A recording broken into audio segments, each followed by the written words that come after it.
Assalamualaikum warahmatullahi wabarakatuh. Perkenalkan saya Marisa, mahasiswi Universitas Maritim Raja Ali Haji, program studi ilmu hukum, di mana saya akan menyampaikan materi pembelajaran terkait hukum acara pidana.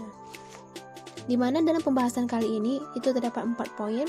Yang pertama itu pengertian hukum acara pidana, yang kedua kedudukan hukum acara pidana, dan yang ketiga fungsi tujuan hukum acara pidana, dan yang keempat acara pemeriksaan di pengadilan. Baiklah, kita masuk pada pembahasan yang pertama. Pengertian hukum acara pidana. Profesor Dr. Wirjono Prodjodikoro, mantan Ketua Mahkamah Agung RI, mendefinisikan hukum acara pidana sebagai suatu rangkaian peraturan yang memuat cara bagaimana badan-badan pemerintah yang berkuasa, yaitu kepolisian, kejaksaan, dan pengadilan, harus bertindak guna mencapai tujuan negara dengan menegakkan hukum pidana. Seluruh definisi yang diberikan oleh para ahli hukum seperti diuraian yang disampaikan oleh Profesor Dr. Wirjono Prodjodikoro pada dasarnya adalah sama, yaitu mendefinisikan hukum acara pidana, yang mana mengandung beberapa unsur. Yang pertama, serangkaian peraturan. Yang kedua, dibuat oleh negara atau undang-undang. Yang ketiga, yang memberikan wewenang kepada aparat penegak hukum. Dan yang keempat, untuk melakukan tindakan penyidikan, penuntutan, dan menjatuhkan pidana. Dan yang kelima, terhadap pelaku tindak pidana. Pembahasan yang kedua yaitu kedudukan hukum acara pidana. Hukum pidana sendiri terbagi atas hukum pidana material dan hukum pidana formil, di mana hukum pidana material mengatur syarat yang menimbulkan hak penuntutan atau menghapuskan hak itu. Begitu pula hukumnya. Dengan kata lain, mengatur terhadap siapa, bila mana, dan bagaimana hukuman harus dijatuhkan. Sedangkan hukum pidana formil mengatur cara menjalankan hak penuntutan, dengan kata lain, menetapkan tata cara mengadili perkara pidana. Sifat publik hukum acara pidana terlihat pada saat suatu tindak pidana terjadi. Pihak yang bertindak ialah negara melalui alat-alatnya. Lebih nyata lagi di Indonesia dan Belanda, karena penuntutan pidana dimonopoli oleh negara. Dalam hal ini, jaksa sebagai perwakilan dari negara. Pembahasan materi yang ketiga, yaitu fungsi dan tujuan hukum acara pidana. Yang pertama, fungsi penegakan hukum, usaha untuk menciptakan tata tertib, keamanan, dan ketentraman dalam masyarakat, baik itu merupakan suatu usaha penegakan maupun pemberantasan atau penindakan setelah terjadinya pelanggaran hukum. Dan yang kedua, tujuan mencari dan mendapatkan kebenaran material, yaitu kebenaran yang selengkap-lengkapnya dari suatu perkara pidana, dengan menerapkan ketentuan hukum acara pidana secara jujur dan tepat, dengan tujuan mencari siapa pelakunya yang dapat didakwakan melalui suatu pelanggaran hukum, dan selanjutnya meminta pemeriksaan dan putusan dari pengadilan guna untuk menentukan apakah terbukti suatu tindak pidana telah dilakukan dan apakah orang yang didakwakan itu dapat dipersalahkan. Yang ketiga, melaksanakan putusan pengadilan setelah upaya hukum dilakukan. Putusan pengadilan telah mempunyai kekuatan hukum yang tetap, maka jaksa melaksanakan putusan pengadilan. Yang keempat, tujuan melindungi hak asasi manusia. Di samping bertujuan menegakkan ketertiban hukum dalam masyarakat, hukum acara pidana juga bertujuan melindungi hak asasi tiap individu, baik yang menjadi korban maupun si pelanggaran hukum. Baiklah, kita masuk pada materi yang keempat, yaitu acara pemeriksaan di sidang pengadilan, di mana ada 3 jenis acara pemeriksaan di sidang pengadilan, yaitu 1. Acara pemeriksaan biasa, yang kedua acara pemeriksaan singkat, dan yang ketiga acara pemeriksaan cepat, di mana dalam acara pemeriksaan cepat terbagi menjadi 2. Yang pertama, acara pemeriksaan tindak pidana ringan, yang kedua acara pemeriksaan perkara lalu lintas jalan. Yang pertama, acara pemeriksaan biasa. Tahap yang pertama, setelah pengadilan menerima surat pelimpahan perkara dan berpendapat termasuk wewenangnya, ketua pengadilan menunjuk hakim yang akan menyidangkan perkara tersebut, dan hakim yang ditunjuk menetapkan hari sidang dan memerintahkan penuntut umum memanggil terdakwa dan saksi-saksi untuk datang di sidang.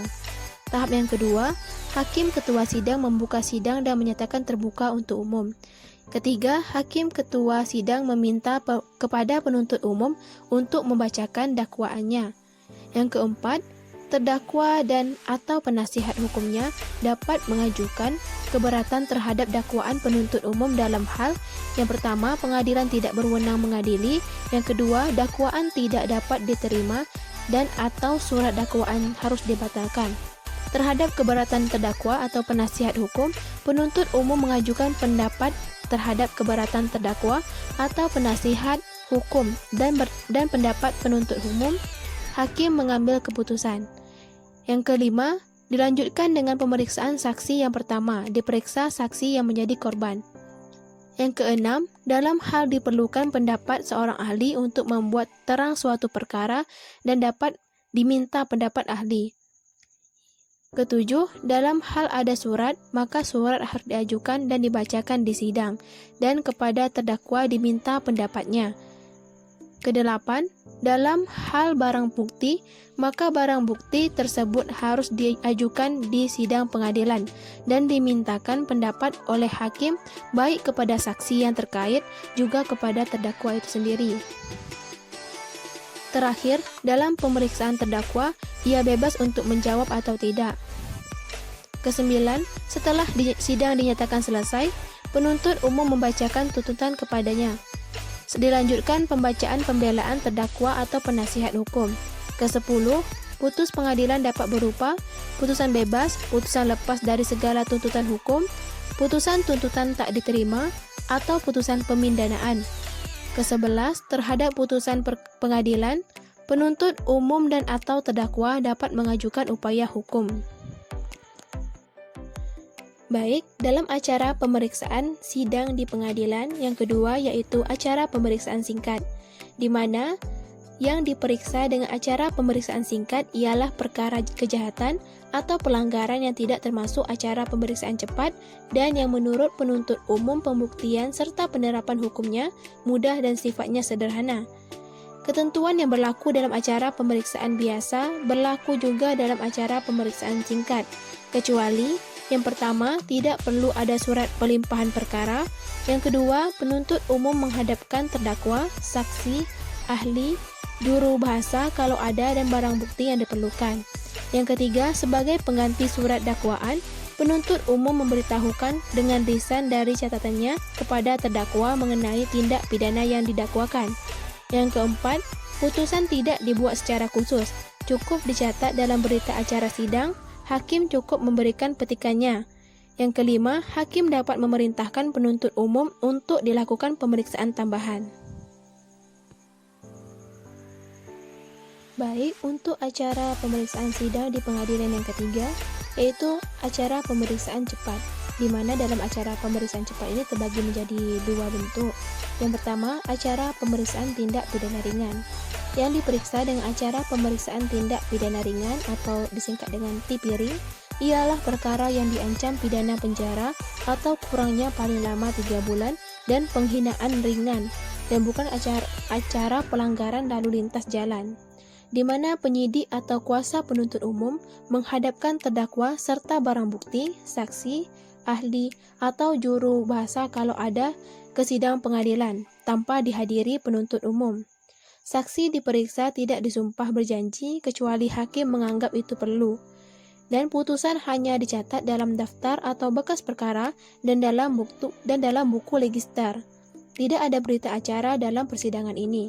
Dan terakhir, putusan dengan hakim tunggal pada tingkat pertama dan terakhir, kecuali dijatuhkan pidana perampasan kemerdekaan terhadap terdakwa dan minta dilakukan banding. Dalam acara pemeriksaan cepat, yang kedua yaitu acara pemeriksaan perkara pelanggaran lalu lintas jalan. Yang diperiksa dalam acara pemeriksaan pelanggaran lalu lintas jalan ialah perkara pelanggaran tertentu terhadap peraturan perundang-undangan lalu lintas jalan. Pemeriksaan tidak ada berkas perkara atau berita acara pemeriksaan, di mana terdakwa dapat menunjuk dengan surat untuk mewakilinya, dan dalam pemeriksaan tanpa hadirnya terdakwa atau kuasanya. Dalam hal putusan berupa perampasan kemerdekaan, dapat mengajukan perlawanan kepada pengadilan negeri semula. Jika putusan dalam pemeriksaan perlawanan tetap merupakan perampasan kemerdekaan, terdakwa dapat mengajukan banding dan pengembalian benda sitaan tanpa syarat jika terpidana telah melaksanakan isi amar putusan. Baiklah, demikianlah terkait materi pembelajaran hukum acara pidana yang dapat saya sampaikan. Terlebih dan kurang saya mohon maaf. Saya akhiri dengan wabillahi taufiq wal hidayah. Wassalamualaikum warahmatullahi wabarakatuh.